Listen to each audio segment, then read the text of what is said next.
welcome back to my Project 13.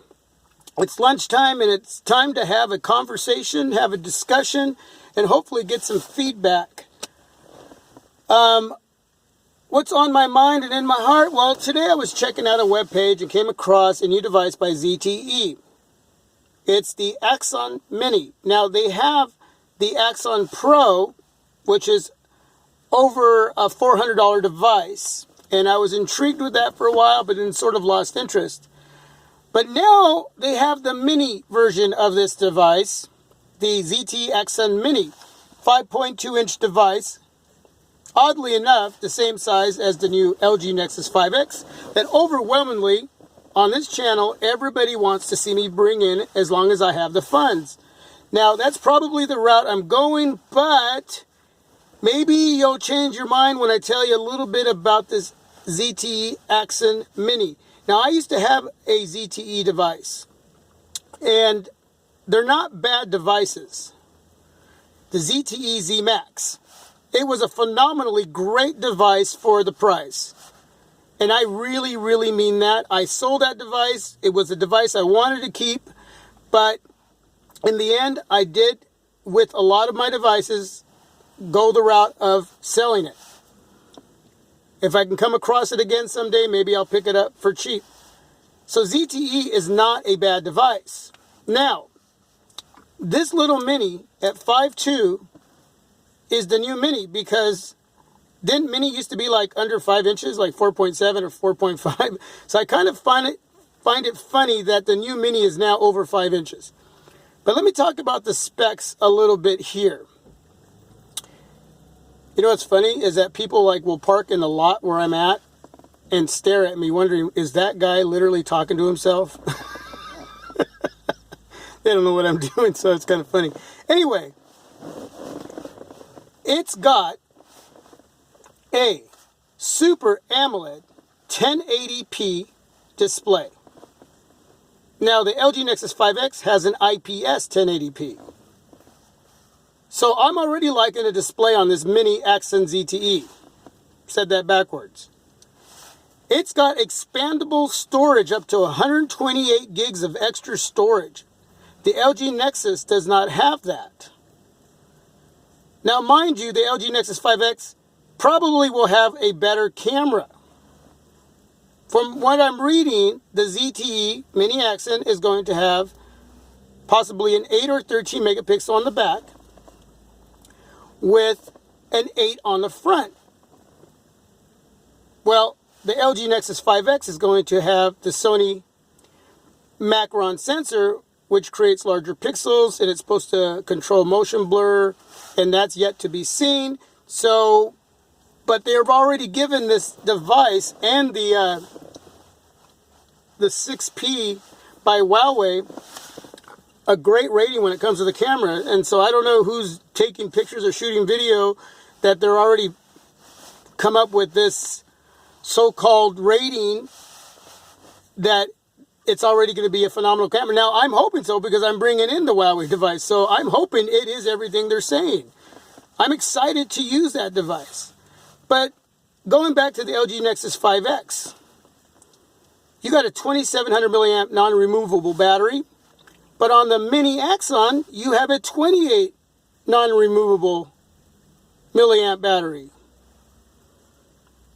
Already, the specs on this device, and it doesn't mention anything about USB Type-C, but there are some people that don't necessarily care about USB Type-C right now.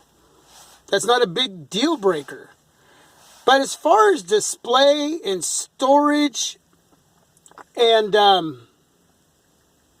see what else, battery, already the ZTE Mini Axon is sort of kicking the LG Nexus 5X to the curb just a bit. But you're talking about the Nexus lineup. A lineup of devices that we don't want to see go away. I think we tend to put that device or that company on a high horse, and we expect certain, expectations out of the Nexus family as far as their devices. And I think that there was some criticism about these devices because it didn't have wireless charging, or didn't come with NFC, didn't come with optical image stabilization, you know, does have a fingerprint scanner on both those devices, but the Mini is going to have a fingerprint scanner as well. May not have fast charging, but there's some give and takes. If you're listening to everything I'm saying right now, there are some give and takes here, but this little Mini Axon at 5.2, to me, is showing some strengths for exactly the same price at $379. And there's going to be a version of that Mini that's going to cost $429 that's going to have more internal storage. The one I'm talking about is 16 gigs, but you have expandable up to 128. The 64 gig, I think, is going to be, well, it's expandable as well, but it's going to be made out of an alloy that they use on the 747 Boeing airplanes. So, tough device. The 16 gig variant will probably be made out of some aluminum type body build with some plastic on it. Probably no different than the LG Nexus 5X. Now here's the thing that really bothers me. When you mention Alcatel, ZTE, Blue, you know, those are mid-range to maybe sometimes a little higher or a little lower, depending on the device and what they have spec-wise and so forth. I see a lot of reviews come out and they say, is this phone worthy? Is this phone going to do...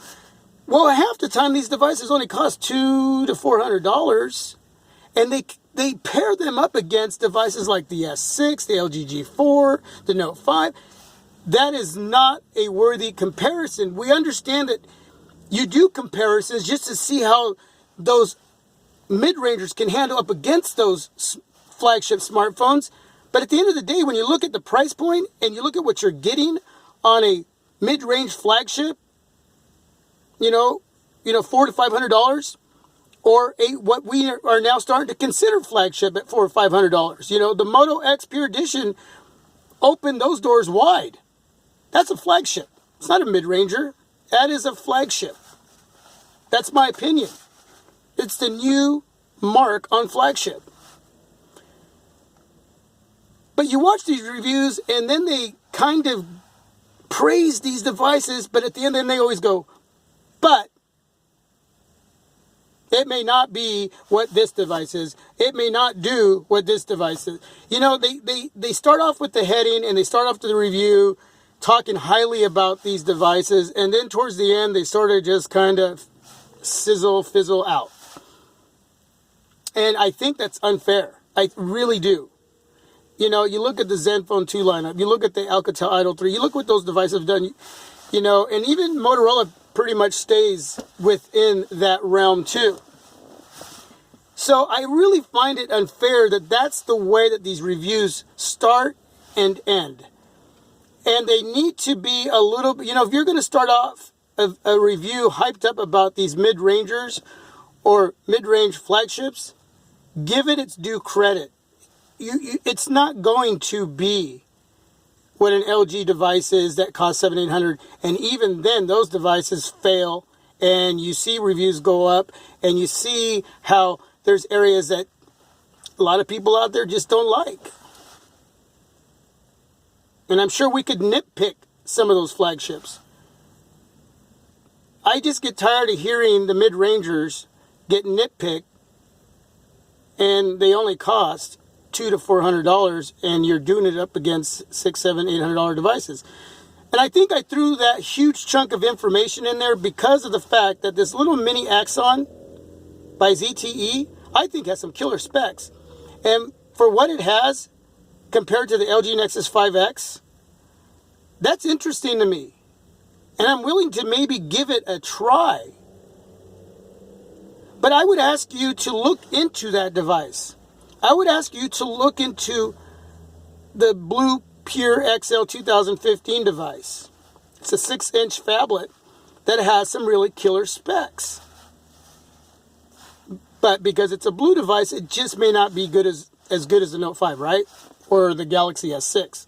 Well, maybe not, but it's only going to cost you $349.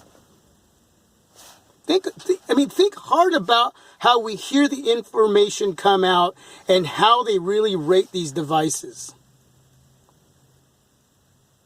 Hey, Josh, thank you for the shout out. Appreciate it so much, man. You don't even know what that means to me. Thank you. Just wanted to throw that in there. So I guess, yeah, I would really look into the information. I think the LG Nexus 5X has a hexa-core.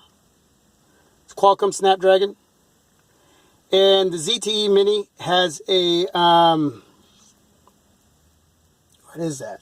A 616 octa-core Qualcomm Snapdragon. Now, the LG Nexus 5X is an 808, if I remember clearly. So, but at 616 octa-core Qualcomm Snapdragon processor under the hood for the little mini ZTE Axon,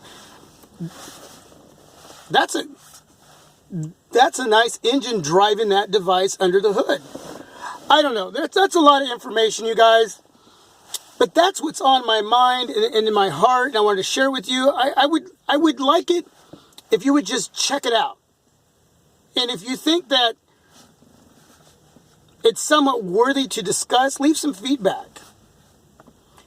Is there another device out there that can give the LG Nexus 5X a run for what that device is? Is it all about the Nexus?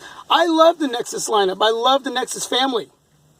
I don't want to ever see it go away, and I think there's some things they can change, especially on the LG Nexus 5X, on the next generation of that. I think the Huawei device is going to be phenomenal. I think that is what it's going to be, and I'm glad that the price finally came down from the original Nexus 6 by Motorola. I think that's a fair price to ask for a device that I in my heart know that it's going to be just awesome, but I'm sure it'll have a few little quirks. Everything seems to have something, whether it's battery life, you know, whether the camera in low light. I mean, you if you want, you could spend all day picking little things apart on these devices. But remember price points. So let me know, before I get too lost in all this, let me know what you think about this little Axon Mini by ZTE. The new Mini at 5.2. To me, that is still funny. They used to be smaller. Anyway, thanks for joining me during this time.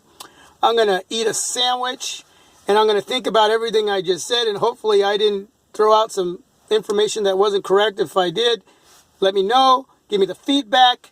Let's have a conversation. I love doing this. You're going to see a lot more of this in between, even the reviews, once I get my devices in. Stay in touch. Appreciate it. As always, God bless.